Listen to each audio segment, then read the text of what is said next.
Something today. You got a haircut? Right. I think Halloween's on Tuesday next year. Caleb. though, So I don't Oh, know. Morning.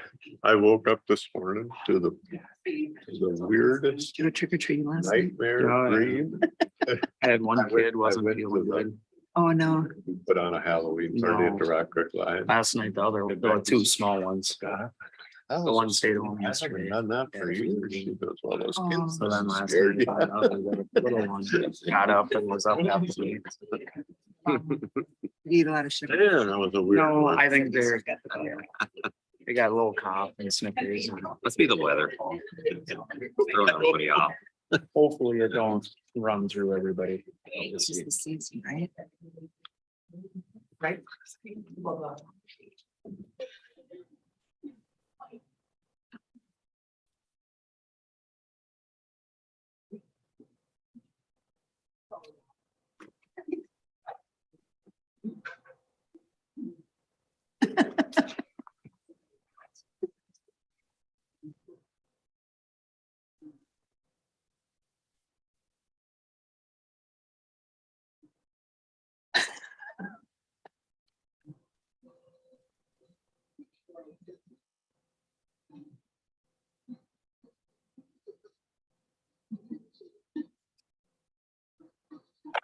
Steve got been mid. Close to 16, 17 years, Duluth, and Does then he live? Where's he live? oh, it's like golf course. Was he back in the French one? Oh, there's some nice places in there.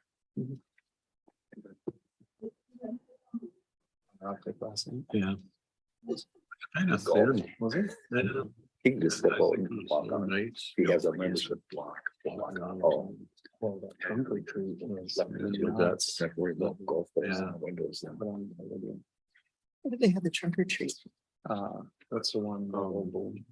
Uh, Church. Pre-church, Up by the hunting. pre-church. Oh, okay. Yep. Right, more in the back. And Well, they then, had all seven. and then the fire department had Yeah. a big thing.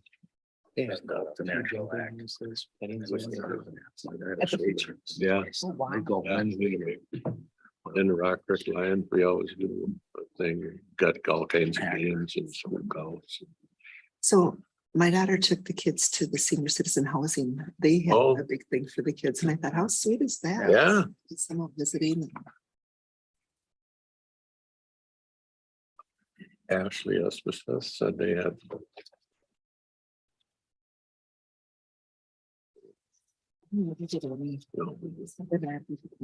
Okay, we'll get started. Before we call the meeting to order, just a note that we are live streamed and all that, so be aware of that. If you have something to say during open forum or during the meeting, please come up to the podium so everybody that's at home can also hear. So with that, we'll call the meeting to order and rise for the pledge. I pledge allegiance to the flag of the United States of America. And to the republic for which it stands, one nation, under God, indivisible, with liberty and justice.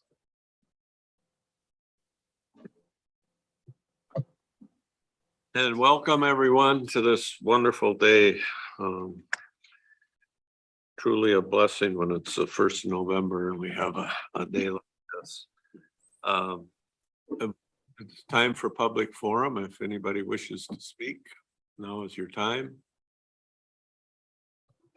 See everybody scrambling to the microphone. But we will move on to the agenda. Updates. Mr. Chair, members of the board, there is one addition to item 4F, promotion from part-time to full-time for 2 correction officers. The consent agenda number 4F. Yep. I'll move, Mr. Chair, as amended. All right, A second. got a motion by Ludwig, second by Lovegren to adopt the agenda with the change. Any discussion? If not, all in favor, say aye. Aye. Opposed? We'll look for approval of the minutes of the October 18th regular county board meeting and summary for publications. I'll move that. Second it. Motion by Moore, second by Lovegren. Any discussion? If not, all in favor, say aye. Aye. And under board, the reports and correspondence, the only thing we have is the Pine County Land Surveyor monthly report. I'll move his report. I'll second.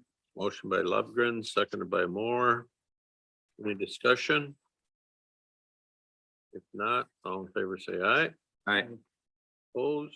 It'll move us on to the consent agenda. You've had that funny up for several days. I'll make a motion to accept the consent agenda. I'll second. Motion by Lovegren, seconded by Ludwig. Any discussion? If not, all in favor, say aye. Aye. Opposed? And that brings us to our first item on the regular agenda. We've got Denise Stewart from Lakes and Pines Community Action Council, and I sit on that action council. Denise is newly been promoted to our executive director, and we're happy to have her. She's been around Lakes and Pines for a long time. She lives in East Central Minnesota. She understands the area, and we're just excited to have you. So we asked Denise to come and kind of give an overview of what is Lakes and Pines. Sure. So David was kind enough to send some numbers over to you. So the first, thank you very much for having me. It's my pleasure to be here and put some familiar faces. So it's good to see. And so I thought while I was going to stand in front of you, I'm a pretty boring person. I've been with Lakes and Pines for 14 years and all that, but beyond that, there's really not a whole lot to tell. So I threw together some numbers and so those are in your packet for you as well. And just made sure that you had those. So Lakes and Pines provides programs in 7 counties through East Central Minnesota, and Pine County being one of them, that helps support low-income residents in their efforts to be more self-sufficient. And so we partner actually with Pine County quite a bit. You guys are pretty familiar with some of these programs that I'm going to go over because you've helped provide the funding for it. So one of the things that we do, probably our largest program, is our energy assistance program, and that helps folks to heat their homes through the winter. Provide some in the summer months, but that gives them the individuals a grant to their provider, their energy provider, to help with their energy costs. And these numbers that I sent over are from fiscal year 22. And so our fiscal year runs from October 1st through September 30th. So that's where these numbers come from. And so you can see the number of households and total for all of those. So that includes energy assistance for heating. It includes if the individual is heating their home with wood. It also helps with crisis. So if the person has used up their energy grant, they can apply for crisis benefits to prevent a shutoff notice. And last year was our first year with a water program. And so we were able to help some families in Pine County catch up with their water bill as well. And then also helps with furnace repairs and replacement. And so that was a total of over $2 million in Pine County alone. These numbers are just for Pine County. And something to note is last year with CARES dollars that came across from the state, Lakes and Pines put another $3.8 million in additional direct heat benefits to families across our service area. That wasn't all in Pine County, but it's an additional $3.8 million in our service area that went to families. Our weatherization program actually helps folks to help their homes be more energy efficient. And in that program, and it also, there's a note here about sometimes we can do a furnace replacement or a water heater replacement. But that was over $287,000 in our fiscal year, just in Pine County. And Head Start program, we have an early Head Start and a Head Start program. So we work with families from the time that mom becomes pregnant up until they're ready to go into kindergarten, so age 5. And the numbers of families that we were able to serve are listed as well for you. And you are directly connected with the We Rally Around Parents program. So Pine County actually contributes to that fund. And so we partner with your Health and Human Services folks to deliver that program. And that program actually is one of my favorite. It's phenomenal. It works directly with your high risk families. So it's a really, really great program. Housing rehabilitation, you're probably all more familiar with that program than any other. We have the small cities programs here in Pine City, one in Hinckley, and then your ARPA dollars that you contributed. And so you worked very closely with Nicole and who has done a phenomenal job. And so the numbers for you for actually this last year, as well as what's pending with that program, so that you're up to current on that, over $663,000 has already been spent. And there are still 27 projects in the works that are yet to be completed with those programs. In our community services programs, that's the kind of the office that we have that kind of encompasses everything except for energy assistance, weatherization, and Head Start, right? So we have our housing and our senior services and those types of programs. And there's some numbers there for how many households we were able to help in Pine County with those funds. And I just wanted to note that we had 175 individuals from Pine County contact us for emergency housing in the last fiscal year, just from Pine County. And we were able to spend over $154,000 in housing funds. I can tell you those 175 people who contacted us probably didn't all get direct service for one reason or another, but there are 175 people from Pine County who contacted us for housing services because of homelessness or the risk of homelessness. I'm happy to answer any questions if anyone has any. Mr. Chair. Yeah. I just need to be refreshed how the Head Start program works. And then, because we have a Head Start program too, or do you just run our Head Start? Program? We operate Head Start in Pine County, correct? Okay. Yep.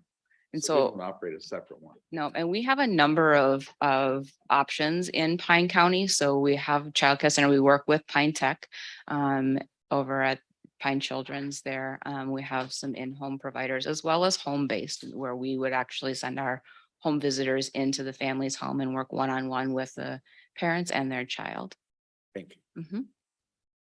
Denise, can you explain what could happen this year with rising fuel costs Yeah. and fuel assistance? I know last meeting we Yeah. talked about some concerns there. So there certainly is a concern with the rise in costs. And coupled with that is that our grant amounts that are coming from the state this year to help families with energy assistance are going to go back to what they were pre-COVID, which means that families are going to see fewer dollars than they've seen in the last 2 years in their grant amount for energy assistance. And we're not going to be able to help them beyond their crisis amounts.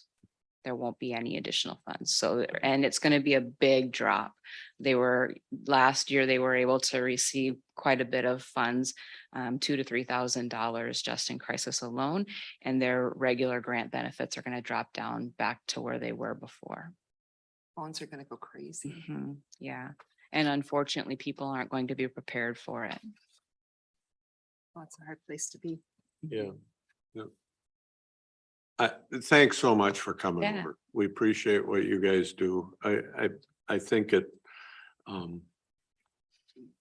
Lakes and Pines kind of just operates and they provide all these programs, and I happen to sit on the Council on Aging, which releases some grant funds that you guys administer, and you just take care of those programs for us. And so Yeah. I know when we have things we want done, we tend to call Please you do. guys and Yes, keep calling. We're happy to be Yeah. there for you. And thank you so much for having me. Thank you for helping all these people. This is amazing.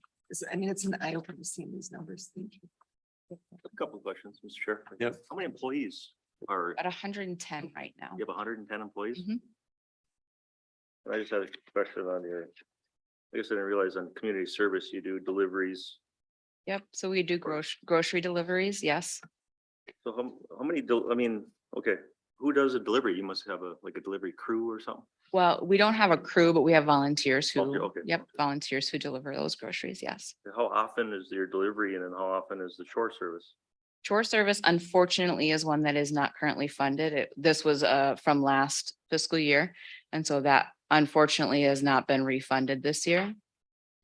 And then grocery delivery is based on household need. So whatever that happens to be. Okay. All right, and 110 employees. Mhm. Spread across 7 counties. Yes, 7 counties. Mhm. From Aiken all the way down to Chisago. Big area. Thank you.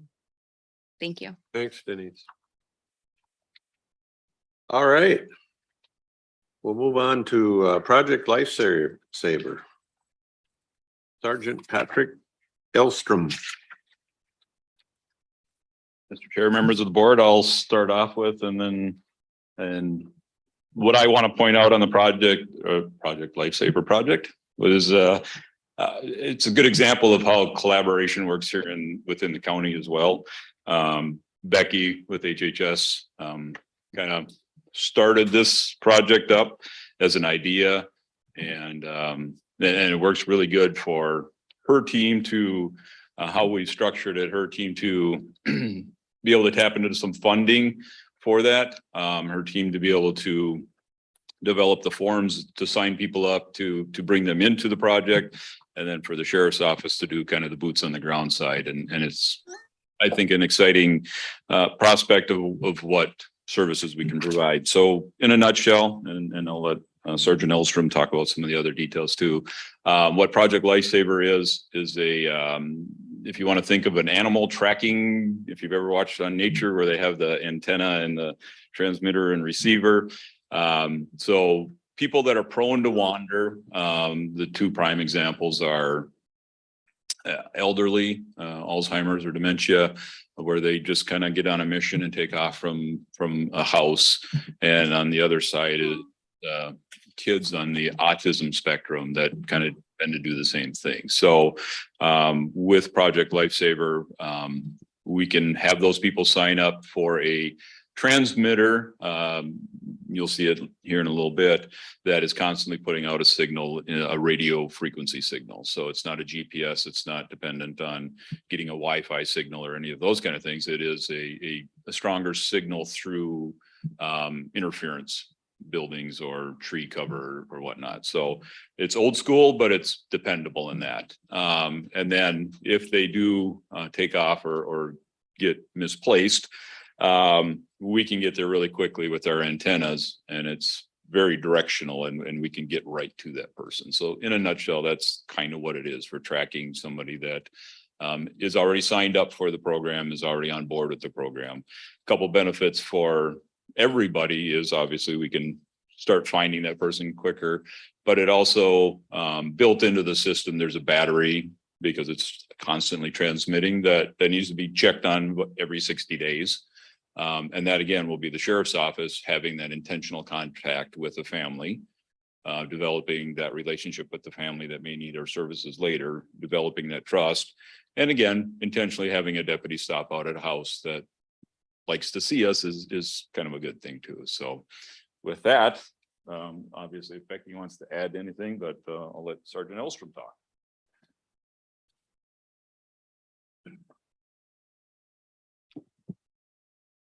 Again, thank you guys for having us this morning.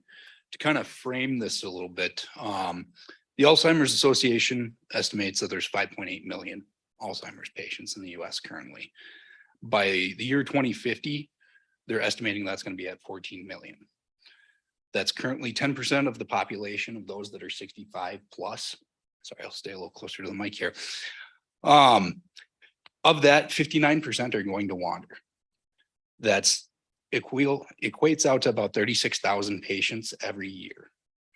In Pine County, we've been very lucky with our volunteer fire departments, with our deputies responding very quickly to these events, that we've had good outcomes so far. This is going to be a fantastic tool to add to our toolbox of our ability to respond to these incidences. From a search and rescue aspect, you look at after 24 hours, up to 61% will be severely injured or dead. So in this type of response, a 24-hour response is that golden window. And most, but not all, will wander and will be found within 1 mile of their last point seen. Most will wander until they stop because they're injured, they're exhausted, or simply cannot move physically beyond. They've run into literally like a corner. And there's a mission that they're on that they're trying to get to. So it's becomes a more difficult response for search and rescue as we try and profile and figure out where our subject is going to. Of the equipment that we have 2 receivers, and then our clients will take and wear the transmitter. So this receiver, like Sheriff Nelson was talking about, it's old school technology, but it ends up being the most reliable technology that's out there. The transmitter is worn by our client. There's a 60-day battery in here. The family member or caretaker needs to check it daily to make sure that it is actually transmitting. Because if they do wander, they need to call us within 5 minutes. So that's a quick run around the house, quick check and around the yard, make sure that they're not right close by, but then call us because then we need to get there as quick as possible. When we're facing in the direction of our client with this on, that's the noise that you're going to hear. If you are facing in an off direction, you're just not going to get anything for a noise. About 3/4 of a mile for ideal, up to 1.5 miles on what the range is of this. Your average person can walk about 4 miles an hour. So again, time is of the essence on these incidences. If they do take and wander outside of that range, we also then have a secondary antenna that we can hook up to the top of a squad car, drive into the point where we find and pick up signal, then use the handhelds model to take and zone in on where that individual is. So again, it's, I think, a great tool for us because we've been very lucky, and I think everybody nowadays has a family member, a loved one, somebody that's impacted via either Alzheimer's, dementia, or autism. So we're looking forward to being able to have some clients that actually have it. So we're trying to get the word out to those that have family members, loved ones, acquaintances that need something like this, because there's 4 of us sergeants and the sheriff that went through the train the trainer program on this, and we're looking forward to having that additional tool for us. Yes.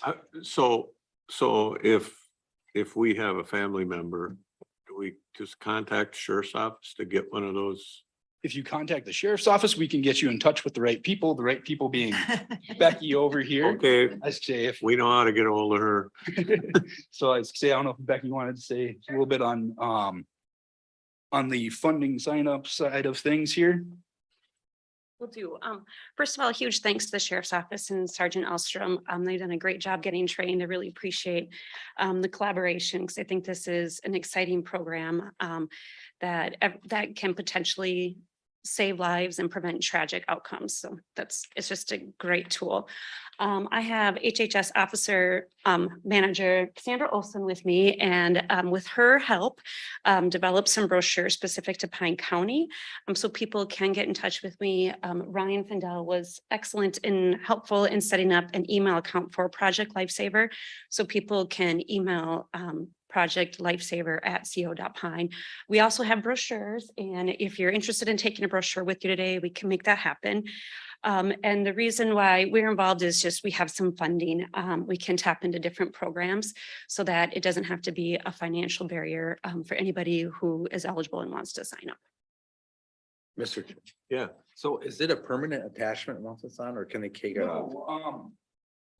So this, inside of, inside of the little plastic box here is the actual transmitter and then a battery. It's kind of in essence like an oversized watch battery. These bands can be customizable because especially on the autism spectrum, touch sensation can be a real trigger for some of those clients. So there are other types of bands, whether it be leather or nylon based. This is primarily the base model that takes and has, we can pass it around here. if you Can guys they like. take it off though, is what I'm Yeah, getting at. They are not to take it off. So if they do take it off, the caregiver needs to take and contact us. So we can take and reattach a new band. It's similar to the fair rides when you're little of the clamps on there, and the only way to get it off then at that point is to cut it. And that's part of that 60-day check-in that one of our deputies would do of come out to be able to change out the battery, inspect the unit. If the caregiver notices that like the unit itself is cracked, they need to take and contact us so that we can come out and service that unit. As it sits when it's put together, it's water resistant. We all know that we can overcome water resistance easy enough. But like I said, that's part of kind of the daily inspection of it. And then when we come out and change out batteries, we do a little more of a full inspection on that unit. There's rubber gasket that goes in there that we swap out each time, as well as then some liquid gasket that goes into it. And again, that's a 60-day battery. So that involves us getting that FaceTime also with the client. And for those on the autism spectrum, that's a good chance for us law enforcement wise to get some interaction with that individual. So thinking of me, I'm a fidgeter, and I play with things, which is why I don't wear things. So I would probably play with that until I got it off. How easy would it be for me to take? I think that that's kind of where you were going. How easy would it be for me to take that off? So what we've been told in our training was that's more so on the autism spectrum that you'll see that like fidgeting to the point of breaking it off. At that time, it's a good time to use it as an ankle Okay, or an anklet instead of bracelet. And again, those with also some of the touch stimulus sensitivities, ankle ends up being easier than what wrist does. But especially, yes, if you got somebody that's gonna have a tendency to fidget with it, ankle placement is better. well, there's options. That's awesome. And again, there's more of a nylon band, there's some leather bands, there's different colors to try and make it a little more personalized rather than being just kind of such a sterile thing on their wrist. But the only thing that's really not changeable is the little plastic unit itself, because that contains then the transmitter, the battery, kind of the important parts for us. And then each one of those transmitters is on its own separate frequency that we take and can dial in on our receiver. And that's how then we kind of zone into that individual, rather than if we had 50 clients all being on the same band, we could end up going to 50 different places trying to find the same person. But So the number of people is almost unlimited. That you. could- wait, I say, so if you got to a point where if you ran out of frequencies, then they ask that it's not within 10 miles. Okay, So if you had to reuse a frequency, they just ask Yep. that those two clients be at least 10 Okay. miles apart from each other. do we have any idea how many might be deployed in the first year or so, or? At just this wait and point, see? I haven't heard of anything for any sort No, of, and we're kind of in motion mode now, so I think there's been some people that have expressed interest. We don't have anyone signed up yet, and that's again, part of the reason coming here is get the word out and make sure we can promote that far and wide. I've talked to other counties that have been using it, and that's kind of, ride that up and down where, they might have one on it, or they might have 5 on it within a year change. Come and go from the program. and Right. That kind of stuff, so. It's hard to say right now. But if it's Wow. one and it saves one life, Exactly. it's a good thing. Precisely. But even the cost of a search, if it goes for a few, we've had them go for days, that, that's expensive. it is such a worry for a family. Yes, it is. I mean, it is. We've lived through it. So I appreciate the work you're doing. Well, that's one thing at community fair that we were out at earlier. Promoting this of individual that has a family member, his wife, that I think is, we hope he signs up because she'd be a great candidate for it. And that was the thing of him talking about that his sleep schedule even is very broken just because he has to be trying to check up and make sure that his wife is not wandering. Again, a little peace of mind for family members that if they have this, if it does happen, that we've got another tool to be able to try and help them out. It's not expensive. No, and as Becky said, there's options out there as well. We don't want cost to be something that inhibits people from getting this because again, phenomenal tool on our end as deputies of the average is roughly about an hour in finding someone versus as Commissioner Ludwig referenced of there's been days, weeks, and again, that 24-hour golden window is really our core response time to be able to find somebody and be able to help them before it turns bad. Even the numbers that you shared in the beginning, 5.8 million to 14 million, we know that it's a growing concern. So, yeah, I think this is exciting. Thank you for doing this. Thank you, Becky, for starting it. And thank you guys for jumping on the bandwagon. Well, thank you guys for having us here today. Yeah, thanks a lot. We Thanks. really appreciate it.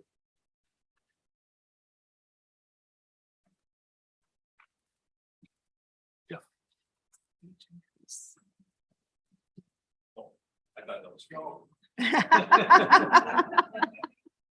No way to You have wander something on the off, cost? David. I didn't hear the cost. You It's said it's not. It's on the sheet of paper. So for the family, they pay the initial $300 and then it's $15 per month for the fee.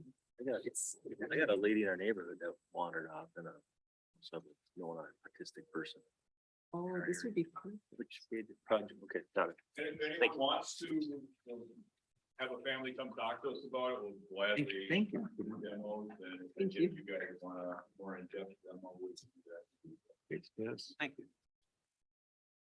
Thank you. Here. Well, that was awesome. Let's move on to a marketing proposal. David will talk, Leslie's gonna. or Leslie's gonna. Carry this Okay. one. Hey, Morning. Good morning. I'm Leslie Sauter, your Economic Development Coordinator. I think I drew the short straw because I'm working on this project with two other staff, both Jen and Ryan are involved in this. But a while back during 2021, we allocated a little bit of money from the American Rescue Plan Act for marketing. And the thought process was that our tourism industry was significantly impacted by the pandemic and what can we do to help them out? And as things kind of trucked along, we realized that there's a big workforce shortage and a lot of economic development activities are shifting to resident recruitment, resident attraction, kind of keeping people that live here to start working here. With rising gas prices, there's some marketing efforts around that. As a county organization, we kind of looked at our own logo and thought it was a bit boring, for lack of a better description. I mean, it's a beautiful outline of our county with some pine trees, but what does Pine County mean? What actually encompasses who we are and what we stand for? So an RFP was published this summer to find a marketing consultant to guide us through that. And the RFP we put out was asking not only for a new logo, but also some branding, a slogan or an elevator pitch that gives us a very good statement about what it means to live, work, and play in Pine County. We had at least, I want to say 5, 6, 7, 8, 9, 10 proposals come in. All very good proposals. We had our work cut out for us. We scored them. Between the three of us, met a few times to discuss the pros and cons. Looked at their experience working in rural areas, looked at their experience working with government organizations, looked at their experience working with large geographic areas. We nailed it down to about 5 top finalists, and we interviewed them in a flurry one morning on a Friday. I made it very quick. We had 5 questions and figured out kind of who our top candidate was, and that is who we're presenting to you today. We really liked civic brand's proposal. We liked that they have experience working in greater Minnesota. We also felt that their timeline, their price point, as well as their compatibility with our team would make for a very good project. And at the end, we will have more than just a fancy logo for on top of letterhead. We will hopefully have a Pine County brand that can be shared across the county, that can be integrated into our communities, that tells our story. And if anything, blends, the north to the south and makes it one cohesive brand and logo. The other thought process was that this seemed to fit well with our personnel committee, because there is that workforce component and that attraction piece. So that is our other ask, is first to be able to execute a contract with Civic Brand, as well as push it on to the personnel committee, so we don't have to bear all that responsibility. Any questions, comments? I got a question. You said, so you're changing everything, the letterhead, meaning like on any kind of correspondence, everything is gonna go? We kind of like to, yeah. What do you? Something that can be resized and replicated a little easier. We're struggling right now with the current files with being able to replicate it onto shirts and various things. Yep. Then links and all that's gonna change too. The links in this page.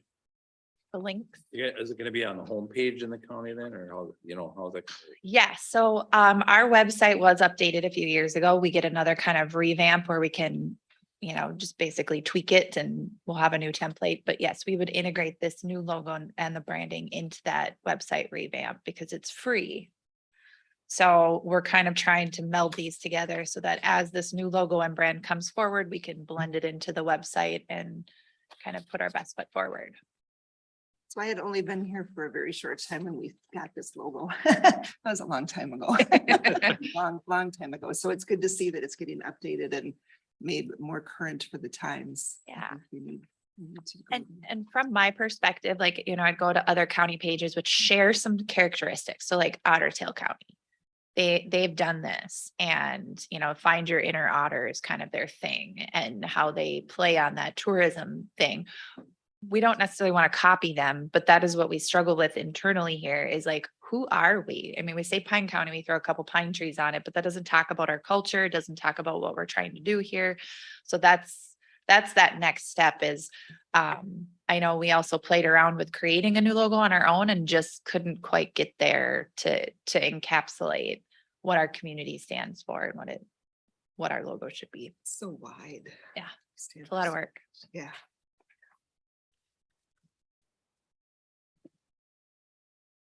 Any other questions? Anybody want to move this forward? I will move this forward. I'll make a motion. All right, I'll second. got a motion by Lovegren, seconded by Moore. Are there any more questions? Wait, quick, it's moving forward to the personnel committee is where it's going, or? The Says- motion, as I understand it, would be to approve the contract and then assign the personnel committee as the committee of jurisdiction. So approve the $28,100. Yep.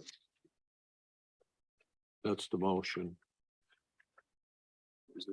What was the other bids on this? You said you dealt with 5 total? You narrowed it down to, and then I brought my spreadsheet, but it was a range between, this one was on the higher end, but most of them fell within our budget range. We had kind of put that out there, was 25 grand.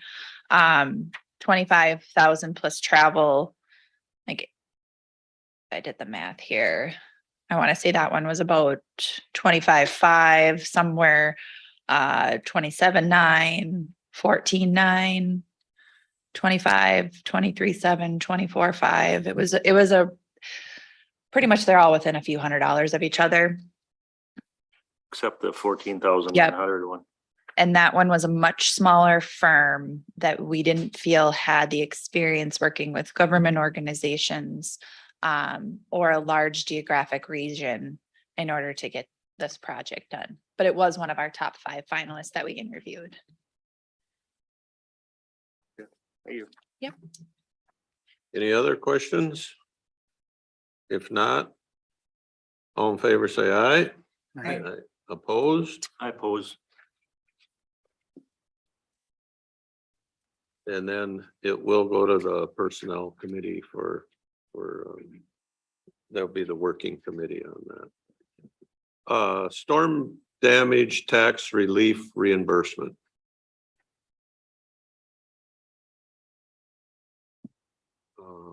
Thank you, Mr. Chair, members of Yeah. the board. So you have before you today just a resolution requesting reimbursement of property tax relief for storm affected properties. So as we all remember, back on Memorial Day, we had that storm that hit actually a huge swath of our county. And as part of that process, we are able to offer some property tax relief to properties that were 50% or more damaged. And so when we do that, and when it's a declared disaster, we can actually get that property tax relief reimbursed from the state of Minnesota so that we're made whole in the end. Questions? This goes to the taxpayers or this goes, Well, so we are the ones who process the refunds and credits back to the taxpayers, and then the state reimburses us. nice. Do we have any idea how many households are out there? The list is in On there? the packet. The ones that have a yes in the column there are ones that qualify. You have a list of every single property that was reviewed for damage. But the ones with the yeses are the ones that do qualify. But are there some that haven't entered into the system yet? So we think with help of the sheriff's office, we think that we've captured everyone who had damage. It's That's what I just a meant. matter of did it rise to the level of getting the abatement back? And then the second part of that is we had to mail them out applications and they need to return those. And the return rate has been very low. That's kind of that second column that's got a lot of blanks for ones that get returned. But Lori's done one mailing. She will do a second follow-up with folks to try to get as many back as we can. Good plan. Mr. Chair.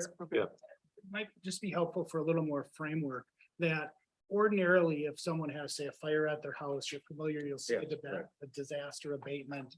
And if that's approved, the jurisdictions lose that levy amount. And so if the property taxpayer gets a $500 refund, that reduces the levy amount that's actually collected. So if you levied X, you only collect less than that. In most instances, the jurisdiction just eats that. When you have a larger scale disaster that affects multiple properties and meets the thresholds, then the state has a pool of money that they will reimburse. And so, Kelly, do you have maybe like an estimate of the dollar amount that might be in play? If every single one of those properties qualified on that list and did return their applications, it would be about $20,000. It's not a big, For Well- us, it's not maybe a big number, but if you're a township that had Yeah. several properties, that could be That a could very be a big- important yeah. Amount. they got you. I just want to make sure we got everybody contacted. That's on. Yeah, I think between Denise and Lori and our wonderful drones made it very easy to be able to identify properties that we needed to visit and review. I know you've gotten other phone calls too in areas that we didn't think were in there. Right. That really were affected, so. Yeah. It was. This one's a little bit different. So our previous situations like this were floods. And so floods, it's a lot easier to meet that 50% threshold because you have a foot of water in your house and it weeps its way up the sheetrock and it's in your insulation and it's easier to meet that 50% threshold. But with a storm, having half your roof shingles flew off, but yet there's not water damage inside. And so it's a little bit more difficult to meet the threshold. So you're not seeing as many that have yeses in that list. But there are definitely properties that were significantly damaged. Mr. Chair. Yeah. I was just looking, I mean, some of these houses, a lot of damage. Right. Total Yeah. loss. I mean, I have one of my employees who literally had to tear down their Oh, yeah. cabin after the storm. Mhm. And that was down here in Pokegama. Mhm. Yeah, so I mean, it was big.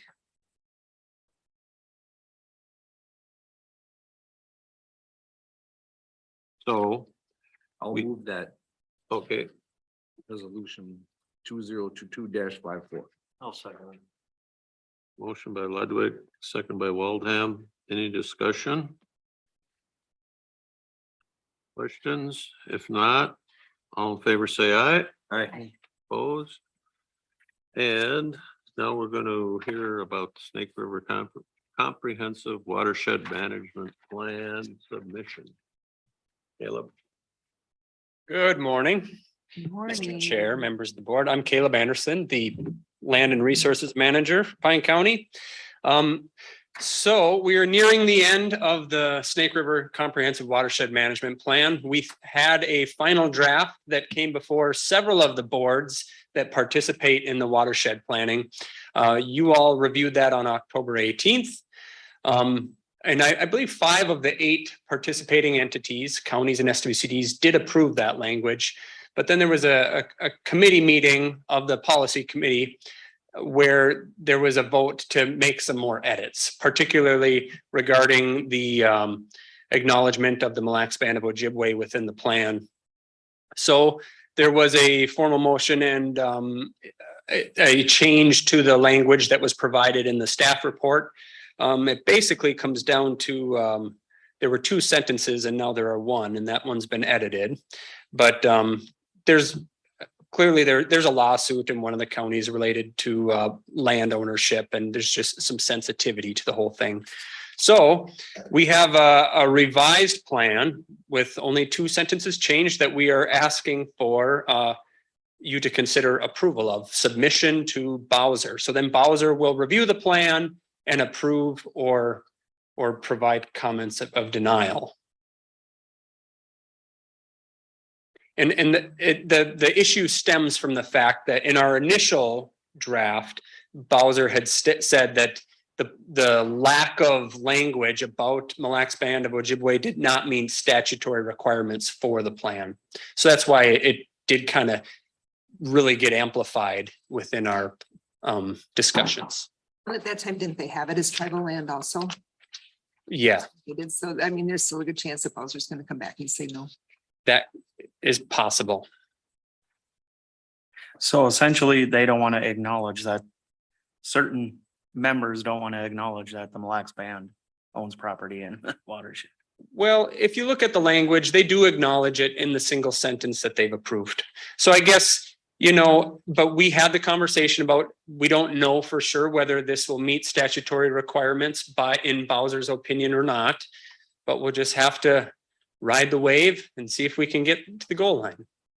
That's a mixing of metaphors, but whatever. But it works.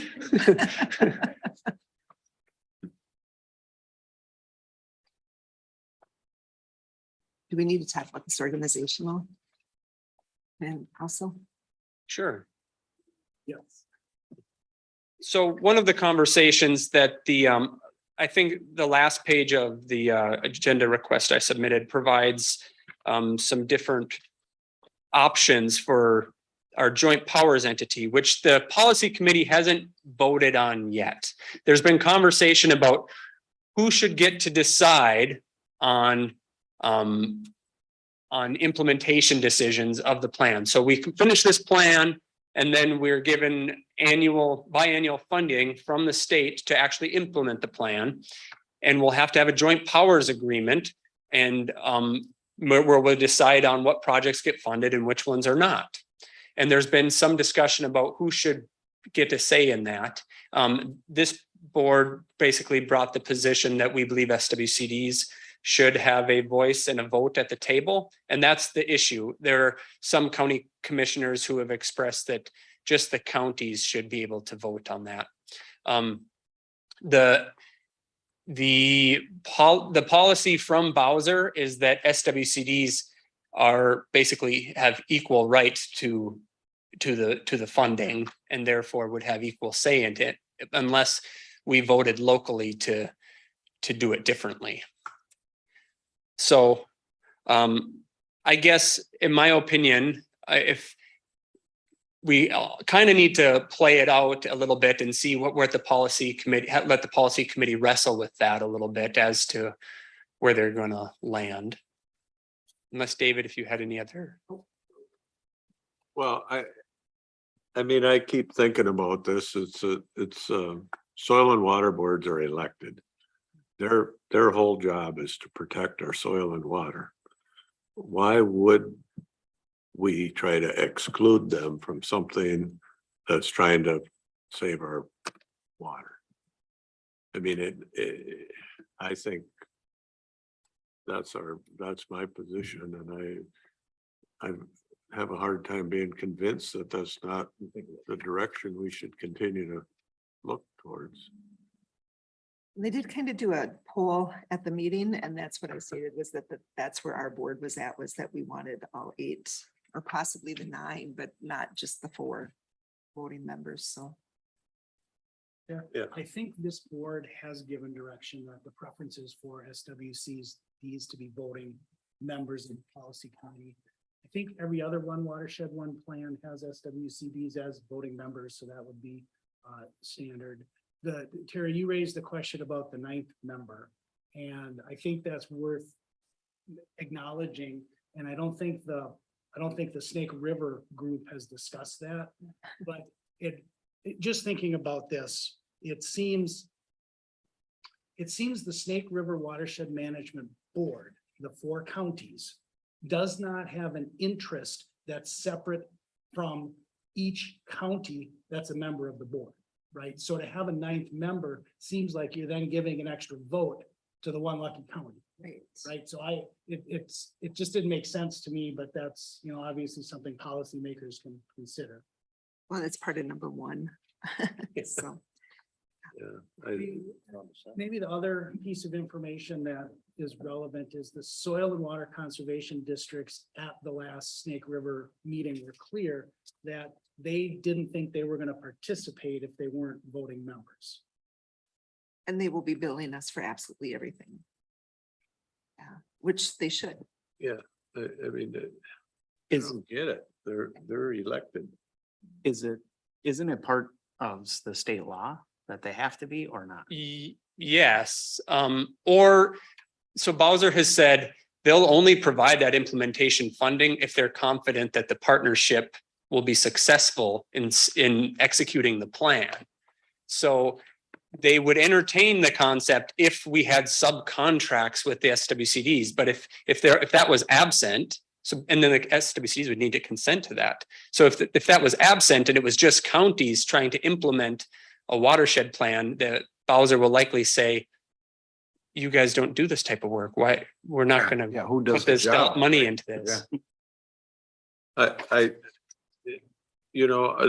sit on the watershed plan for the Lower St. Croix, and we've had action plans now. And I can't imagine not having the soil and water people sitting there, because that's who, it's like listening to E.F. Hutton. When there's a question, that's who you turn to, they're the field experts. Mr. Chair, members of the board, if you wanted one more issue that might come up, the 4 partners in the Snake River Watershed Management Board, the 1993 joint powers, all contribute money on an annual basis. Pine County's amount is just shy of $10,000. A question might be asked of what happens to that money if the structure is something other than the 4 counties being the voting partners. And so that's just something for me to be aware of. Early in this conversation, we did talk about that a couple of years ago, and I used to be on this board.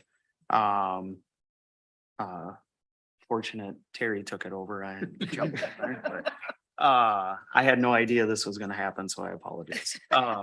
But we talked about that, and that our 9,000, whatever, $10,000 was gonna go away because Bowser was gonna fund this at a level that we didn't need to do it, and that Snake River Management Watershed Board was gonna morph into this. So we weren't gonna have 2 separate boards. That was kind of the key to that. And essentially what that was paying for was the administration. Canaba County was being the fiscal agent. Was the water plan. It was all part of that too. Yeah, The county boards say we're not gonna do this. We'll delegate it to the SWCDs is the way I remember when I was on the local board here. But this was for this the is Snake the River Snake water. I know, but Yeah. that, I'm going past that. That's how the dollars and all that ended up there, you know, because Yeah. the county, it doesn't want to be doing that. It's- What I find extremely interesting and disappointing is the Snake River Watershed Management Board in 1993 essentially was one watershed, one plan. It was just the very, very early stages of it. So when this all came to about, it was like, this is easy. I mean, we're doing it every day. The only thing is you add soil and water in the mix and their voting member. I got a phone call from a commissioner from a different county that doesn't want to give up the power. That's what is. How you want to give up the power? That's what he said to me. And I'm like, the power of what? I mean, essentially you're adding soil and water. This is their daily, what they deal. We're just a into the- partner. Yeah, So are they worried about whose project is gonna get done first, that type of stuff entering into it? he just didn't want to give up the county power. Because that the county actually had they could axe it or stop it or not. And this is all like you put the budget way ahead of time on what you're gonna spend the money on and what you're gonna do. So it ain't like all of a sudden soil and water are gonna buy new vehicles for themselves out of this. And the other thing is if Your it's board thing. counties, you can do eminent domain, you can tax, and you can, I mean, you have all those things if it's the county. But this is a voluntary program, so we don't need to have those I mean, those are options that should be removed off the table anyways, in my opinion. Well, I guess when things go good, things are good, but when things go bad, I guess I'd like to research that more, like, when you don't comply with something on your property for whatever reason. I mean, we have a lot of people watching our water. We have Bowser, we have the DNR, we have the EPA, we have the MPCA, we have probably zoning, we have a lot of people watching this. I mean, if it doesn't go good and all of a sudden they put a restrictive deed on your property, they can do that. If you don't conform with things, they could try to talk you into conservation easements. I've seen that, which are confusing, where you would give up the rights to your property. I guess, so when you say someone wants to not give up power, I understand there's a voting elected board on the soil and water. I understand that, and they make decisions, but I guess they don't have the levy authority. They don't tax, correct? They don't. But they're, Ultimately, when things go bad, I would personally like to see it fall back on, this board is or they would have. forming a new Control. joint powers board. Yep. So there's 8 voting members instead of 4. Mhm. And I, What if it's a 4-4 vote, then what happens? It's a tie. then it's tie. Does tie go to the runner, so to speak, so the taxpayer comes out think then? you're- I think you need to look at the projects that are going on in other one watershed, one plan. Yeah. They're not the police. These are projects that are done because somebody raised their hand and said, we want this project done on my place. Totally voluntary. Yeah. And so this is the board that funnels that project design and project money to the farmer, to the landowner, and says, yeah, we can get this project done. Mr. Chair. Yeah. The one thing I want to add on the Snake River Watershed Management Board is if that group dissolves and there's a conversation about the funding, the watershed-based implementation funding grant from the state requires a 25% match. So a lot of times, and to what Steve was saying, the group has expressed 99.9% interest in conservation projects and not ordinances and forced projects.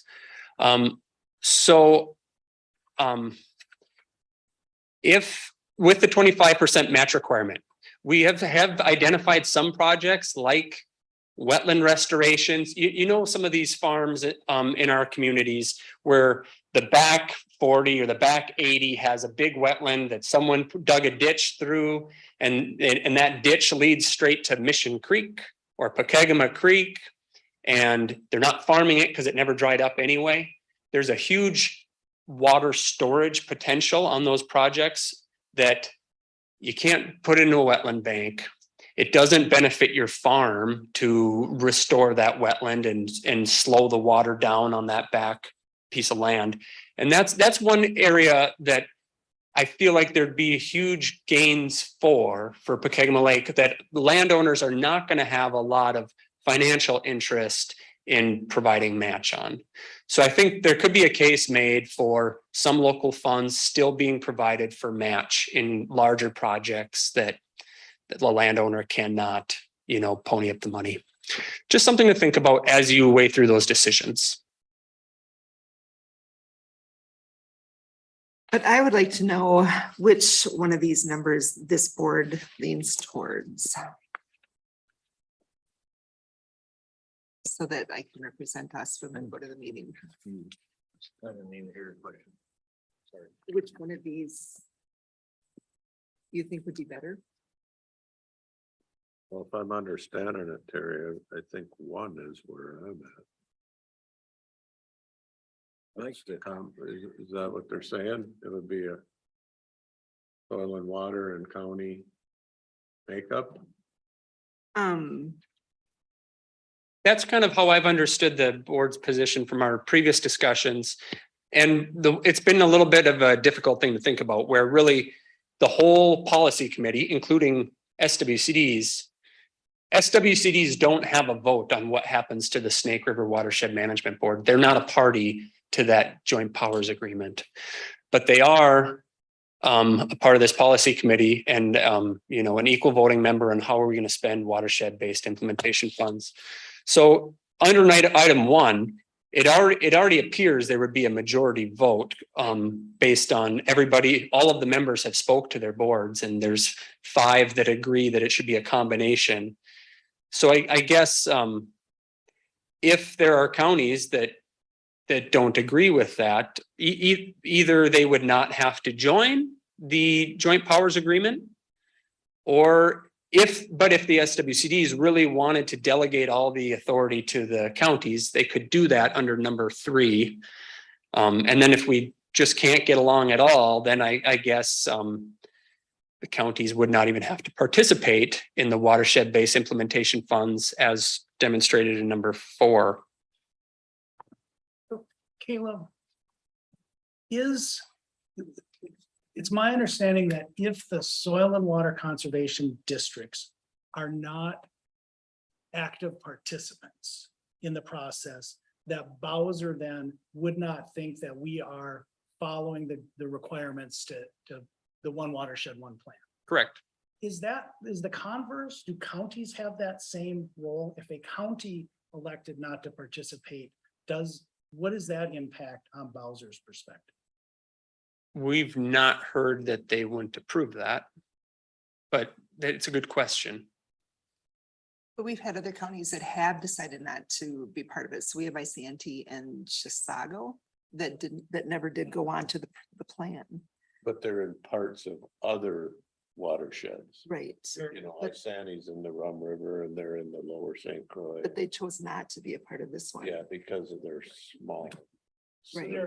Their land area in the Snake River might be de minimis Yeah. from Bowser's perspective. We just don't know that. Okay, so that, I don't know that that's relevant. Here's my question, Caleb. If my neighbor that I can see across the road is in the lower St. Croix watershed district, and they have some projects that would help with soil erosion and runoff and all that, and they're up and running, and I can look across and see them getting dollars from the lower St. Croix entity to fix up their farm. And I'm in the St. Croix or in the Snake River watershed, and I've got the same topography on my farm, and I say, I want to do what my neighbor's doing, but we're not part of this, then I'd have to foot the whole bill myself. If That's the bottom line when it comes down. Well, no, because there's the SWCD and county. I think Bowser has said if a single county does not join the joint powers agreement, that's not a deal breaker for them. If Kanabec County said, we don't want to work with the SWCD, we're out. We could, the whole project could still move forward. I don't know what the response would be if all 4 counties had that response. Are they looking hard at the Snake River Watershed Management Board having a player at it or not? I see this number in possible 9. From what I understood from the county commissioners is that they are not interested in redundancy, that if there's a new joint powers agreement, including SWCDs, I heard that they would prefer not to dissolve the management board. Yeah, it has not been decided yet, but that's kind of the signal we heard. And that's kind of where I would go with that too, because if you put a member off of that board, they essentially, like Steve brought up, the soil and water and the county, they are elected. That wouldn't be, them are just civilian, the CAC. So I don't know. I'd be for the number 1. And that's, I thought, where we were going 2 years ago and all this, well, I think that's where you 2.5 were going 2 years ago. maybe 3. I think that I think that was a direction that they were given, and so that's where they went with this, but now there's some more controversy, so. So number 1, I think we'll continue down that path. See where it takes us, Terry. All right, And Mr. Chair, you know, Yeah. did you want to, this is the one that they take were a saying, position on the proposed language change, to do what? take a position on the proposed language change. Is it acceptable?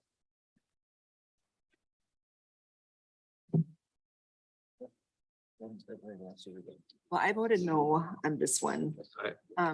Because I still don't think it's the best, but I think that at this point, it's the only way it's gonna get passed. But I have a feeling it's gonna come back from closer. That's just where I'm at with it. The one thing I'd point out is that the memorandum of agreement that we're doing the planning under requires this to be a unanimous approval to submit it to Bowser Unanimous on the. by all local partners. So every SWCD board and county board will have to vote to submit the plan to Bowser in order for that to happen. So this might come back. it might come back. If one of them says no, yeah. But if all jurisdictions adopt this language change, then that would We be move forward. unanimous consent. Yes. And I think that that's kind of where it was that this would be accepted. And I The think, that- question is if Bowser accepts it, I think Correct. Mr. Chair, compromise is what. right? we have 2 actions here today, or is just the language the only action? We probably don't have to take any action because we've already given direction. On the language? I think that we Well- need to have a vote on the language. Mr. Chair, We though, can, I think if you take no action today, the plan would not have the unanimous approval of the Right. members of the policy committee. So that you don't have to take action, but that would be the outcome. And the language changes just the Snake River Watershed Plan Partnership acknowledges that there is tribal land ownership within the Snake River Watershed. That's it. And it's Yes. removing anything that has to do with the words Mille Lacs Band of. And we don't have to decide on the options on the second page. Correct. But you kind of want, you have direction, I have directions, so we're good with that. or is that? So I'll make a motion to accept the language, acknowledging the tribal land ownership within the Snake River watershed and striking out the Mille Lacs Band of Ojibwe. Not with them. Happy hurts. I will second. okay. Got a motion by Lovegren, seconded by Moore on the language proposal. Is any more discussion on that? I do have one. Yep. The same people that don't want to give up the power by allowing the soil and water board to vote are the same people that want to essentially just strike out the Mille Lacs Band of Ojibwe out of this. I mean, they're including them because it is tribal, but this is what you're dealing with. Right. So, I'm confused on that. yeah. Any other questions? Okay, all in favor, say aye. Aye. Opposed? I am opposed. Mr. Chair, if I could Yes. just make one administrative comment. Caleb, I think when you initially started your presentation, you indicated that the Mille Lacs Band and Mille Lacs County had a lawsuit relating to land ownership. I just want to be sure that the lawsuit may be over a number of things. I don't think it's about land ownership, and I just want to make sure there's nobody in the room or that I apologize for, contact. Pine County misunderstands the lawsuit. So it's about, we don't have to define what it's about. They are in court with each other, but it's not about the actual individual ownership of particular parcels. Thank you for that. Thanks, Q. Thanks. Thank you. All right. Correction Officer Dispatch MOU update. So we had met with the union to negotiate some changes to the existing contract relating to pay. The county board had indicated support for those at a closed meeting previously. The union voted last night and approved all three memorandums of agreement, so it would be appropriate for the county commissioners to take action in a public meeting to consider those three memorandums of agreement. And there was one that changed the pay grid by removing step one. There was one that changed or allowed the premium overtime incentive. And then there was one that made some changes to the language in the contract with regard to scheduling and shift bidding of senior correction officers. And number two gets phased out if it's staffed up. And, or it expires 12/31/24, and it would not be needed were we fully staffed. And this takes effect the next pay period. The language changes to the contract would take effect immediately, although there are no senior correction officer positions filled yet. The overtime incentive premium would take effect based on Rod Williamson's discretion. He would release that information to his team as to what shifts qualify. And then the pay changes would be effective with start of the next pay period, which is November 6th. I'm glad they took all three. I'll make a motion to accept this memorandum of understanding. I'll second. A motion by Lovegren, seconded by Moore to ratify the MOUs for the correction officer / dispatchers agreements. Any discussion? Not, all in favor, say aye. Aye. Aye, opposed? Updates. Arrowhead, did anybody get the Arrowhead? No, I was at Rochester. All right. Snake River Watershed, did we need any more? Nope, we've discussed that. We beat one that. Lower St. Croix did not meet. East Central Regional Development Commission. Yep, I went there and I just have to follow up with Josh. I'd mentioned the other day that there's another candidate for Jeanette Kester's position that sent a letter of interest. Okay. I'd like to talk to Josh about it when he gets time. Manufacturing tours. Was I You were there. I was there.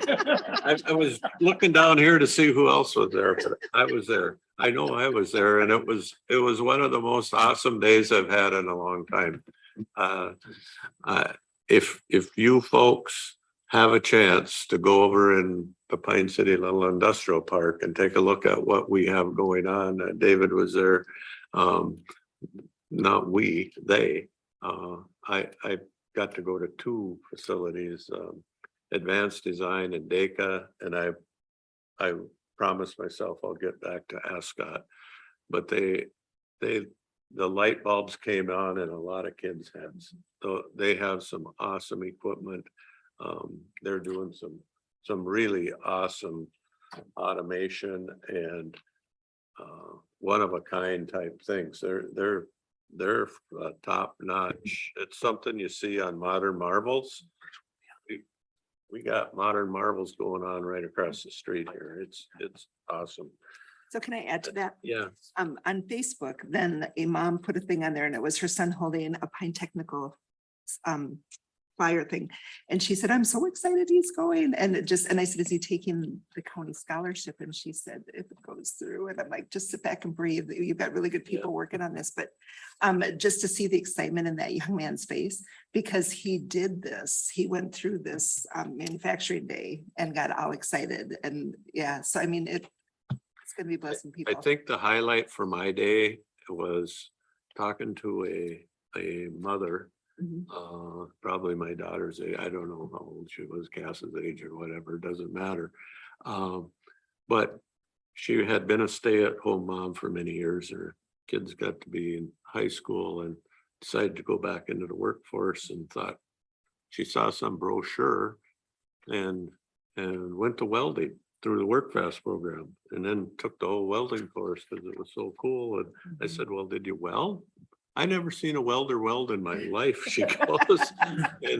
And she's welding this real high tolerance stuff. And she's dressed like she worked in an office because it's that clean of a facility.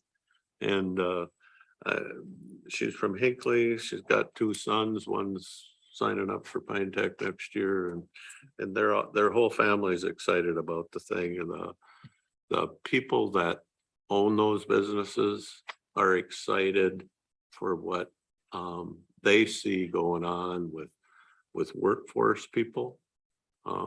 We've got a lot of high energy, highly talented young people that really want to work. They want the skills to stay here and work, and we've got jobs for them. So that was really, really good.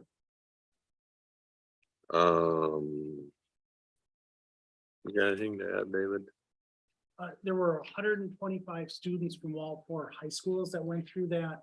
And it was organized by a pretty diverse partnership. Leslie was a part of that, Central Minnesota Jobs and Training, the Technical College. I think the Chambers of Commerce maybe had some role, but a lot of people, and we had good representation from all the school districts. Healthcare Leader Coalition meeting? It was interesting. So what they did a survey, and it's just in Northern Pine County. And out of the survey that they did, they had 82 community members that did the survey. Their major findings is that we have an issue in food security. And I was thinking about that afterwards, how far people, they were talking about how far people have to drive to get fresh foods. And I was thinking about people that lived way east of Bruno that we used to go to church with, that would go and they would buy their milk and they would throw it in the freezer because there was no way that they could get to a store that often to keep the fresh milk in their house. And just thinking about what people have to go through and the space that they have to have. So being able to put together, and the mental and social well-being are the big, and then economic insecurity. And that was brought up over and over last week. Jeff, you talked about it when you did the debate, our workforce insecurities. You guys did it with your tour. Everywhere you go, that's what we're hearing. So I'm really excited about what Pine County is doing to see what we can do to help fix that. They were talking about different ways to help our communities. And one of them was they brought up the blue zones and talked about what Health and Human Services is doing with that. And I'm just thinking about the family resource centers and having the food programs that we could do with that to help the families to learn how to keep their food safe and protected and fresh, and how to cook it properly, would take care of one of these big needs that they saw in our Northern Pine County community. So they're gonna keep going, I believe. Talked about a loan forgiveness with commitment to work in a rural unserved area. So I mean, they're doing some good things too that will be helping us. Thanks. Greater Minnesota Parks and Trails Annual Meeting. I went to that, and what an awesome bunch of people.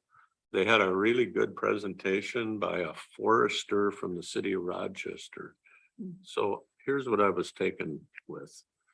The city of Rochester spends $1.5 million a year on their forestry program. We generate about that much money with our forestry program. So that was interesting. Their big thing, basically from the Twin Cities South, is emerald ash borer, is a big fight that they have in their hands right now. If you remember back a few years, our forestry department has done an accelerated cut on ash. To try to get maximize the dollar amount that we could get out of cutting. So we're kind of ahead of that game. It's when you have ash trees in a park that are getting diseased or about to get diseased, you think you can treat them. If you have a 40-acre woodlot and you got a bunch of ash, you're probably not going to go out and treat all your ash trees. So the biggest thing about emerald ash borer is it gets, if naturally it would move just a few miles every year, but when people cut down trees and make firewood out of infected ash trees, and then they put them in their pickup and they drive from Olmsted County to the land they own in Pine County, they're transporting emerald ash borer. And that's how it jumps and leapfrogs throughout the state. So we like to camp, and it goes against every grain in my body to pay $6 for a little tiny bundle of wood that goes up in smoke, and because I got cords of it piled up. But I understand the program, so I do it. I'm a rule follower. I do it, and my grandkids love it and I love it. But anyway, and they have a lobbyist, and so I think we need to pay attention to that group, and they understand we're interested in trails and that sort of thing. So hopefully we'll stay on their radar screen. NLX? No. No. Okay. Pine County Housing Redevelopment, HRA, and EDA joint meeting. Anybody want to comment on that? That would you be HRA EDA? I wasn't there. Yeah. Yep. We were all over there, weren't I we? was there. Yeah. Yeah, I tell you the comment I want, it was a general meeting, but the takeaway is they're kind of getting in gear to get cranked up and do something. They are. And the question they asked at the end of the meeting was like, what are they asked of us board what they expect them to do, And they're a separate board, and I think, but that's not negative, but it's like they want to get busy on a project. So I think it's something's gonna happen there. So we just have to. And I think it's something we need to plan to do annually is meet with these boards that we've appointed, just to touch base and keep each other informed of what's going on. If nothing else, we have board members that change and we need to keep meeting each other. School district PTC Pine County meeting. That was really good. Becky, you did an amazing job with your presentation for the Family Resource Center and the dental clinic and everything else. You did a very good job. Thank you for what you do. It was an awesome presentation. And I thought the tour of the Visions building was super. It was. I think we identified a place, Becky, that we could have a family resource center, but we won't let the school district in on that secret, but anyway. Anybody else? Weirdest span. Zoning board, we had a joint meeting with the zoning board. I thought it also went, it was good. We had kind of a freewheeling discussion, which sometimes is good. It was a good discussion, I think. Yeah. They have a tough job. Yes, they do. They do a very good job at what they do too. There's enough people with different opinions. Yep. Just Yep. go through. Other. I have others. Yep. Number one, I got an email from the Highway 23 Coalition. And they had their priorities, and one of their priorities is that they're actually looking at, I can't remember if it was Malacca or Foley, probably Malacca, because I think they did Foley to Malacca now. But they're looking at going from Malacca to Mora, which is really exciting for people that travel that road. So that's one of their What, like turn lanes and Well, I think they're looking at Passing lanes four or lanes. four I think is lane? kind of where they're at. Okay. But if they can do anything on that road, it would be huge. When I went to Alexandria for that conference a couple weeks back, I almost got in an accident because people drive so stupid on that road. So yeah, it's a high accident area. The next one is I emailed Jan from 4-H and asked her how things were going with the Mille Lacs Band. Hey, I can't hear very good, so. And she said that she is planning on visiting the site this week. So she's gonna go out to where they meet with the kids after school and see what their program is and how they work it and how they can work together on programming. She said she's got the job description completed and she sent it to Carlos for him to review. And then once he approves that job description and they get it posted, then they can get the applicants and get moving on that. So that was pretty exciting too. Carlos is a youth leader with the Mille Lacs Band. Yep, he's the head, yeah. Okay.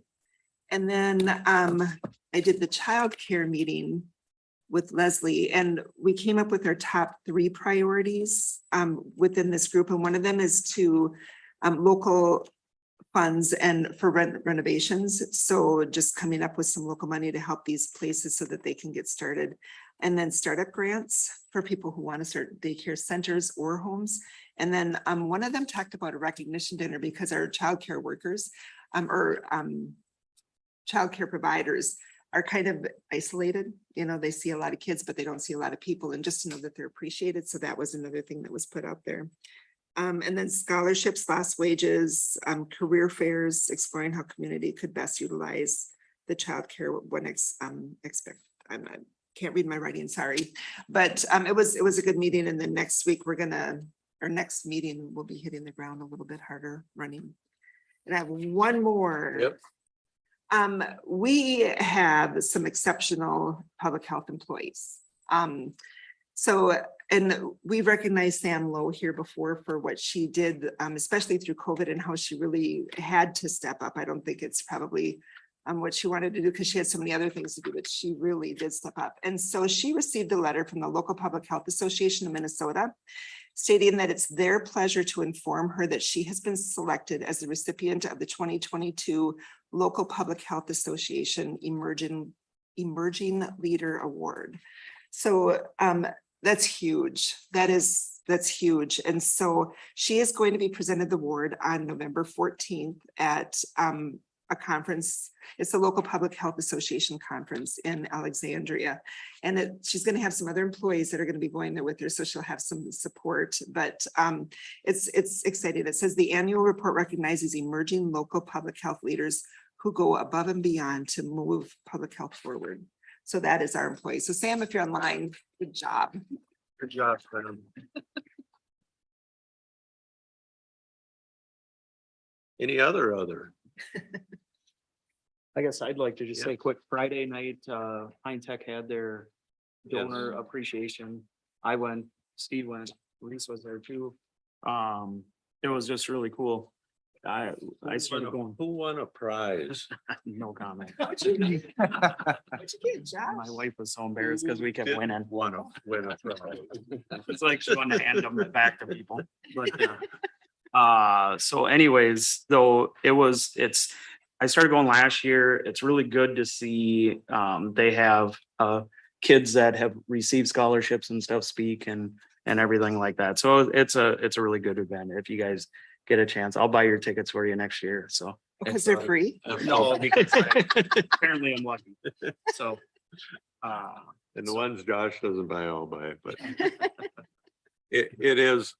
It's truly wonderful to see the people that have apparently done well, spending their money on something that we believe in education. And there's a couple that over the course of the last few years have donated over $100,000 to that scholarship place. And of course, the friends and family is over $250,000 already.